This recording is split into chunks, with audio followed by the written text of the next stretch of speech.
اعوذ باللہ من الشیطان الرجیم بسم اللہ الرحمن الرحیم۔ آج ہم سورہ بقرہ کی آیت نمبر 35 اور 36 پڑھیں گے۔ ہمارے پچھلے سبق میں اللہ رب العزت نے فرشتوں کو حکم دیا کہ آدم کو سجدہ کریں، لیکن انہوں نے سب نے سجدہ کیا، لیکن ابلیس نے انکار کر دیا۔ ابا واستکبر وکان من الکافرین، اس نے اپنے دشمن ہونے کا واضح اعلان کر دیا، پچھلے سبق میں جو آپ نے پڑھا ہے۔ اب اس آیت میں اللہ رب العزت نے ارشاد فرمایا آدم علیہ السلام سے، اور قلنا ہم نے کہا یا آدم اے آدم، یا آدم اسکن اے آدم رہ، یا آدم اسکن اے آدم رہ، انت تو، اور زوجو کا تیری بیوی، زوجو بیوی کا تیری، الجنتا جنت میں، اور ہم نے کہا اے آدم تو اور تیری بیوی جنت میں رہو، وکلا اور تم دونوں کھاؤ، منہا اس جنت میں سے، اور کلا تم دونوں کھاؤ، منہا اس جنت میں سے، حیثو جہاں سے بھی، شیتما تم دونوں چاہو، اور تم اس جنت میں سے جہاں سے مرضی جو چاہو کھاؤ، شیتما تم دونوں چاہو، حیثو جہاں سے بھی، ولا اور نہ، تقربا تم دونوں ہی قریب جانا، ولا اور نہ، تقربا تم دونوں قریب جانا، حاضی ہی اس الشجرۃ درخت کے، اس درخت کے قریب نہ جانا، اور لیکن اس درخت کے قریب نہ جانا، فتکونا من الظالمین، پس تم دونوں ہی ہو جاؤ گے ظالموں سے۔ اب اس آیت میں اللہ رب العزت ٹیسٹ ہو رہا ہے آدم کا اور ان کی بیوی کا، کیونکہ شیطان نے اعلان کر دیا کہ میں تمہارا کھلا دشمن ہوں، میں نے سجدہ نہیں کرنا آدم کو، کیونکہ اسے تم نے مٹی سے پیدا کیا اور مجھے آگ سے، اور میں اس سے بہتر ہوں۔ اس نے اپنے دشمن ہونے کا اعلان کر دیا، تو اللہ رب العزت نے آدم اور اس کی بیوی سے کہا کہ تم جنت میں رہو۔ اب کون سی جنت ہے اس کے بارے میں قرآن خاموش ہے، ہمیں نہیں بتاتا کچھ بھی۔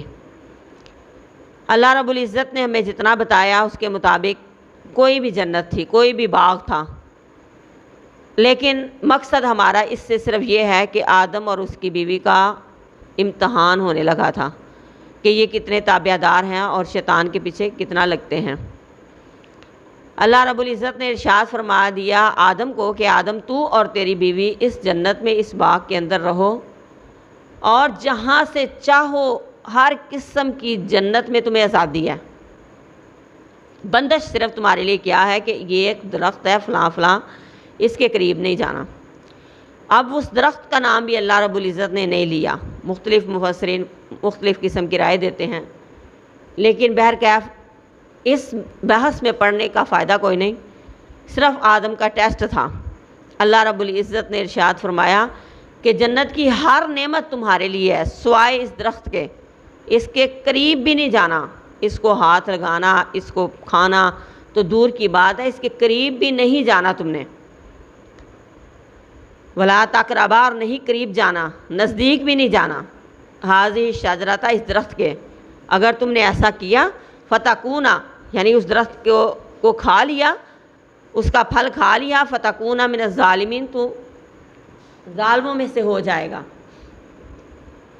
اللہ رب العزت نے ارشاد فرمایا آدم جنت کی تمام نعمتیں تیرے لیے ہیں، صرف ایک درخت کو تم نے نہیں کھانا، اس کے قریب بھی نہیں جانا۔ جیسے ہمارے لیے کتنی اشیاء ہیں کھانے پینے کی، ہم اپنی ڈشز گنیں تو گن گن کے تھک جائیں، لیکن ہم اپنے پکوان جو ہیں وہ گن نہیں سکتے۔ اللہ رب العزت کی اگائی ہوئی زمینی پیداوار کو ہم شمار نہیں کر سکتے، سمندری خوراک کو ہم شمار نہیں کر سکتے۔ اللہ رب العزت نے اتنی نعمتیں ہمارے لیے پیدا کی ہیں کہ انسان تو گن گن کے تھک جائے لیکن وہ ختم نہیں ہو سکتی۔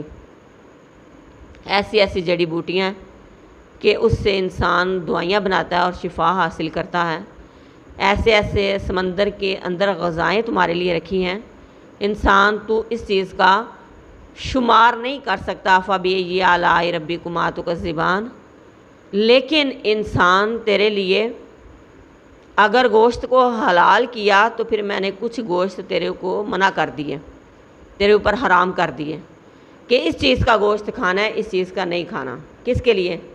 صرف تیرے ٹیسٹ کے لیے کہ تو باز آتا ہے کہ نہیں، تو یہ کام چھوڑتا ہے کہ نہیں۔ اللہ نے ہر چیز تیرے لیے نکاح حلال کر دیا اور ساتھ ہی کہہ دیا کہ زنا کے قریب بھی نہیں جانا۔ کس لیے؟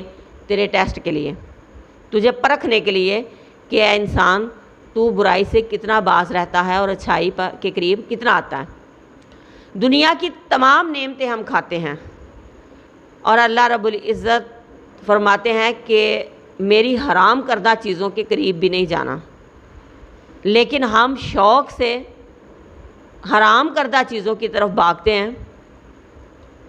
شراب کو ایسے لوگ پیتے ہیں جیسے اس کے پینے میں گناہ ہی نہیں، حالانکہ اللہ رب العزت نے اس کو منع کیا۔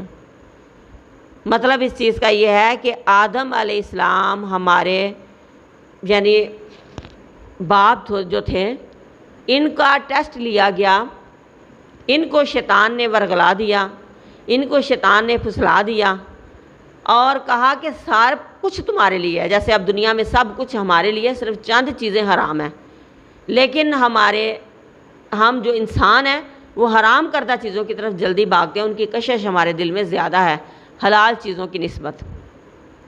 یہ انسان تیری بہت بڑی بدبختی ہے کہ تو حلال چیزوں کو چھوڑ کے حرام چیزوں کی طرف بھاگیں اور اللہ رب العزت سے رحمت کی امید کریں، یہ نہیں ہو سکتا۔ اللہ رب العزت ارشاد فرماتے ہیں کہ میں نے آدم سے کہا وَلَا تَقْرَبَا هَٰذِهِ الشَّجَرَةَ، اس درخت کے قریب بھی نہیں جانا، زنا کے قریب بھی نہیں جانا، زنا کو ابارنے والی چیزوں کے پاس بھی نہیں بھٹکنا، عریانی فحاشی کے قریب نہیں جانا کیونکہ وہ زنا کی طرف مائل کرتی ہیں۔ شراب اور اس کے اندر ملوث ہونے کے جتنے بھی راستے ہیں ان کے قریب بھی نہیں جانا، اس گلی سے بھی نہیں گزرنا، گناہوں والی گلی سے بھی نہیں گزرنا، گناہوں والے گڑھے کے ارد گرد چکر بھی نہیں لگانا، ایسا نہ ہو کہ اس گڑھے میں تم گر جاؤ۔ اور یہ ٹیسٹ ہے آدم اور اس کی اولاد کا۔ اللہ رب العزت فرماتے ہیں کل کائنات حلال ہے لیکن چیدہ چیزیں تمہارے اوپر حرام کر دیے انسان، تیرا اللہ رب العزت کے ساتھ تعلق دیکھنے کے لیے، تیری اللہ رب العزت کے ساتھ محبت دیکھنے کے لیے کہ میری خاطر کیا چھوڑتا ہے اور کیا نہیں چھوڑتا۔ اگر تو نے ایسا کیا، میرے منع کرنے کے باوجود بھی ایسا کیا تو ظالموں میں سے ہوگا۔ اور آج ہم کیا ہیں؟ اللہ رب العزت کے منع کردہ ہوا کاموں کو کرتے ہیں صبح سے لے کے شام تک، اور کہلاتے کیا ہیں؟ مسلمان۔ ہم مسلمان ہیں، ہمیں ظالم کہلوانا چاہیے کیونکہ ہماری شادیوں میں خدا نظر نہیں آتا، ہماری فوتگیوں میں خدا نظر نہیں آتا۔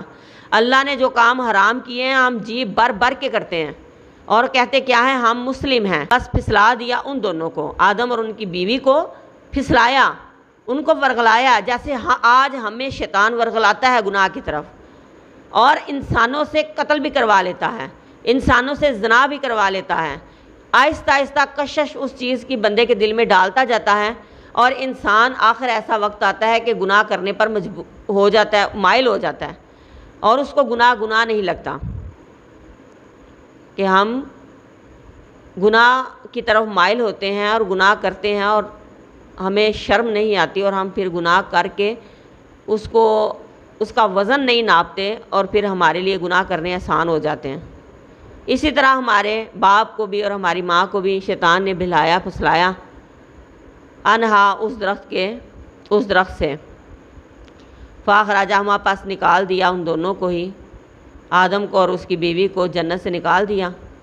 اللہ رب العزت نعمتیں چھین لیتا ہے، اللہ رب العزت اپنی رحمت جو ہے وہ چھین لیتا ہے جو اس کا نافرمان ہوتا ہے۔ آدم اور حوا بھی شیطان کے کہنے میں آئے، اللہ نے جنت سے نکال دیا، اللہ نے نعمتیں چھین لی اور کہا کہ زمین پہ اتر جاؤ۔ فاخرجہما پس نکال دیا ان دونوں کو جنت سے، مما کانا اس حالت میں کہ تھے وہ دونوں فیہ اس میں، مما اس چیز میں اس حالت میں کانا تھے وہ فی اس میں، یعنی جنت کی جو جو نعمتیں وہ استعمال کر رہے تھے، جو جو سہولتیں وہ استعمال کر رہے تھے، اللہ رب العزت نے اس حالت سے نکال کے ان کو دوسری حالت میں بدل دیا۔ اللہ نے اپنی نعمتیں چھین لی، کیونکہ شیطان نے ان کے اوپر وار کیا اور وہ شیطان کے کہنے میں آ گئے۔ اللہ رب العزت نے ان سے کہا وَقُلْنَا اهْبِطُوا، اور کہا ہم نے اترو، جنت سے اتر جاؤ، جنت سے نکل جاؤ۔ بَعْضُكُمْ لِبَعْضٍ، تمہارا بعض کا عدو دشمن ہے، یعنی شیطان انسان کا دشمن ہے اور وہ تمہیں بہلائے گا، پھسلائے گا، گمراہی کی طرف لائے گا۔ وہ اکیلا دوزخ میں نہیں جائے گا، آدم اور اس کی اولاد کو اس نے بہلانا ہے، پھسلانا ہے اور گناہ کی رغبت ڈالنی ہے اور گناہ کو خوبصورت کر کے اس کے سامنے پیش کرنا ہے۔ یہ آدم ہے اور اس کو اس شیطان نے ورغلایا، پھسلایا، اسی طرح جیسے آج ہمیں گناہ خوبصورت کر کے دکھاتا ہے۔ تو انسان اپنے عزیز و اقارب کے لیے گناہ کرتا ہے۔ دوسرا معنی یہ ہے کہ انسان کا دشمن ہے، اور جیسے کہ ایک والد ہے وہ اپنی اولاد کی خاطر رشوت لیتا ہے، رشوت دیتا ہے، والدین اپنی اولاد کی خاطر، اپنے بیوی بچوں کی خاطر گناہ کر پہ مادہ ہو جاتے ہیں اور دولت اکٹھی کرتے ہوئے نہ حلال دیکھتے ہیں نہ حرام دیکھتے ہیں، بس پیسہ اکٹھا کرتے جاتے ہیں۔ تو یہ دوستی نہیں، اولاد کے ساتھ دشمنی ہے، اپنے نفس کے ساتھ بھی دشمنی ہے اور اپنی اولاد کے ساتھ بھی، اور اپنی مطلب یہ ہے کہ اگر خاوند کوئی نیک کام کرنے لگتا ہے بیوی آڑے آ جاتی ہے، بیوی اگر نیک کوئی کام کرنے لگتی ہے اولاد آڑے آ جاتی ہے، خاوند آڑے آ جاتا ہے اور وہ کرنے نہیں دیتا۔ اسی طرح یعنی کئی والدین بچوں کو اسلام نہیں قبول کرنے دیتے ہیں، کئی بچے اسلام قبول نہیں کرتے والدین کے ڈر سے۔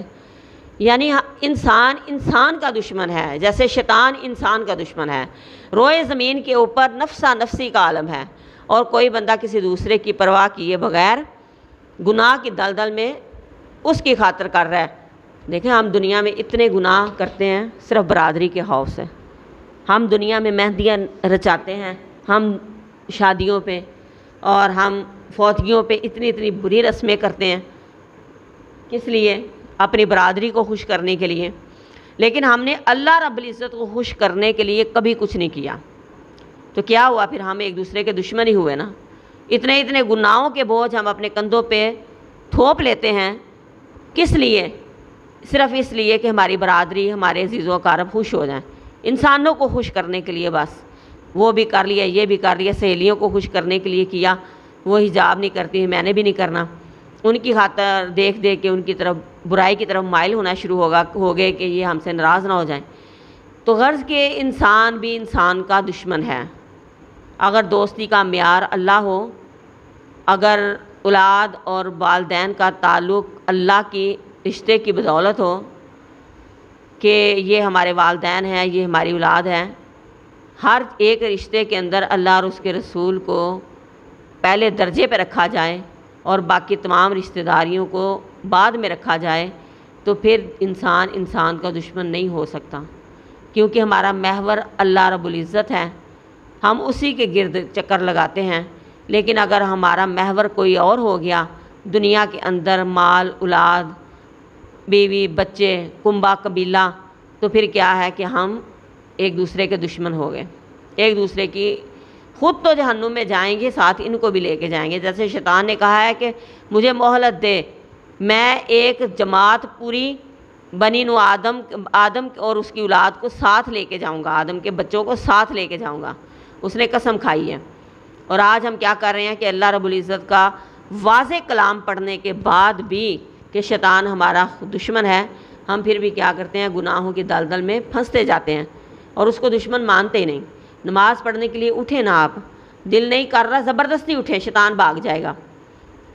لیکن اگر آپ نے شیطان کی ماننا شروع کر دی، ٹانگیں درد ہیں، سر درد ہے، ادھر سے اٹھا نہیں جا رہا، شیطان نے تو تمہارے اوپر حاوی ہوتے جانا ہے، اس نے تو تمہیں اٹھنے نہیں دینا۔ ایک دفعہ دل میں خیال آ گیا، اس خیال کو جھٹکو اور اٹھ کے فوراً پڑھو نماز۔